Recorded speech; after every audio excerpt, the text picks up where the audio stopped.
Pandian store new Prabhu ரொம்ப சந்தோஷமா வீட்டுக்கு வராங்க. பாண்டியன் இவங்கெல்லாம் ரொம்ப கோவமா இருந்துட்டு இருப்பாங்க. செந்தில் மீனை வரதை பார்த்துட்டு உடனே அப்பா அத்தனை டைம் ஃபோன் பண்ணாங்களாம், ஏன்டா ஃபோன் கூட எடுக்கல அப்படின்ற மாதிரி சொல்றாங்க.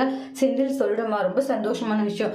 ஆமா, சந்தோஷமான விஷயம் வேற சொல்றான் அப்படின்னு சொல்லிட்டு இருக்காங்க பாண்டியன். அதுக்கப்புறம் மாமா உண்மையிலேயே ரொம்ப சந்தோஷமான விஷயம் தான், என்ன விஷயம் சொல்லுமான்றாங்க. இல்லைங்க மாமா, எல்லாரும் வந்துட்டோன்னுவாங்க. கதிர் எல்லாருமே வந்துருவாங்க.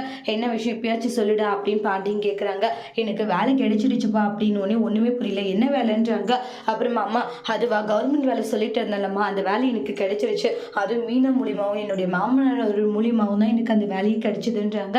இவங்க 2 பேரும் மட்டும் இல்லைன்னா எனக்கு அந்த கவர்மெண்ட் வேலையை கிடைச்சிருக்காதுன்றாங்க. ஏன்டா இந்த விஷயத்த எங்ககிட்ட சொல்லல அப்படின்னு கோமதி கேட்குறாங்க.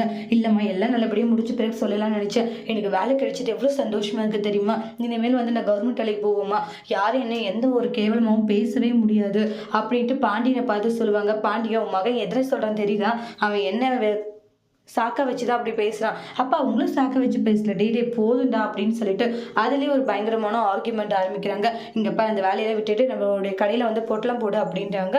செந்தில் கோவப்பட்டுட்டு இருக்காங்க. அடுத்து என்ன நடக்க போகுதுன்னு வெயிட் பண்ணி பார்க்கலாம்.